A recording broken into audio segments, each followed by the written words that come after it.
ये बात उन दिनों की है जब बुद्धामरवन में अपना समय व्यतीत कर रहे थे। इस समय तक बुद्धि की प्रसिद्धि दूर दूर तक फैल चुकी थी। बहुत दूर दूर से लोग अपनी चिंताओं और परेशानियों का समाधान हेतु बुद्ध के पास आते थे। ऐसे ही एक दिन जब बुद्धामरवन में अपने शिष्यों को प्रवचन दे रहे थे तो एक अधेड़ उम्र का व्यक्ति अपने 20 से 21 वर्ष के पुत्र को अपने साथ लिए बुद्ध के तरफ चला आ रहा था। जब यह प्रवचन स्थल के पास पहुंच गए तो एक नजर उन पर डाली और इशारे से बैठने के लिए कहा। जब प्रवचन समाप्त हो गया और सभी लोग वहां से चले गए तो बुद्ध ने उस व्यक्ति को अपने पास बुलाया और बैठने के लिए कहा। वहां चारों तरफ हरियाली छाई हुई थी। मौसम बहुत सुहाना था और तरह तरह के पक्षियों की आवाजें गूंज रही थी। ऐसा नजारा देखकर उस व्यक्ति को अंदर से असीम शांति महसूस हो रही थी। इसके बाद बुद्ध ने उस व्यक्ति से आने का कारण पूछा तो इस पर व्यक्ति ने कहा, यह तथागत, मैं 2 दिन की लंबी यात्रा करके अपने पुत्र को आपसे मिलवाने लाया हूँ। ये मेरा इकलौता पुत्र है और ये हर समय थका थका रहता है। ऐसा लगता है जैसे इसके अंदर कोई जान ही नहीं है, कोई प्राणी नहीं है। इसका स्वभाव भी काफी चिड़चिड़ा हो गया है। अगर हम इससे कुछ भी कहते हैं तो यह हमारी छोटी छोटी बातों पर गुस्सा हो जाता है। इसके देखने की क्षमता भी उम्र से पहले ही कमजोर हो गई है और इसके बाल भी सफेद पड़ने लगे हैं।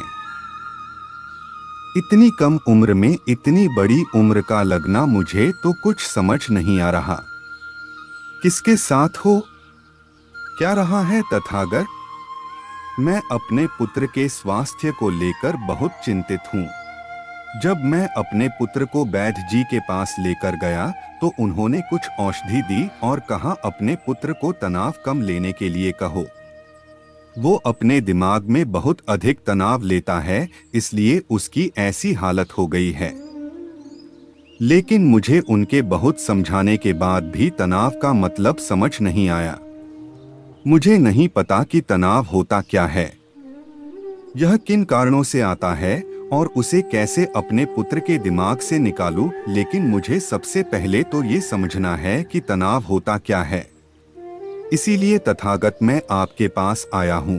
कृपया आप मेरी समस्या का समाधान कीजिए। यह सुन बुद्ध उसके पुत्र को बड़े ध्यान से देखते हैं, उसके चेहरे को देखते हैं, उसकी आंखों को देखते हैं और फिर उसके हाथों की नब्ज को भी देखते हैं।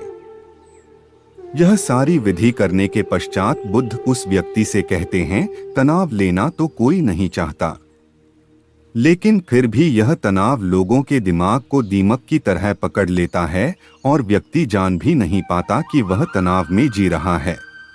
लेकिन अगर व्यक्ति तनाव के कारणों को अच्छे से समझ लेता है और तनाव के बारे में कोई ऐसा पैमाना बना लेता है जिससे वह जान सके कि वह कितने तनाव में है, तो वह इस समस्या का समाधान भी खोज सकता है।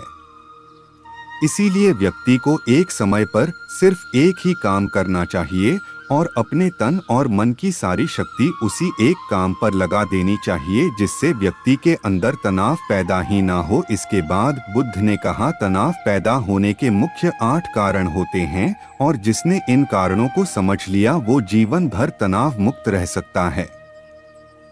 मुख्य कारणों में सबसे पहला कारण है अति महत्वाकांक्षी होना।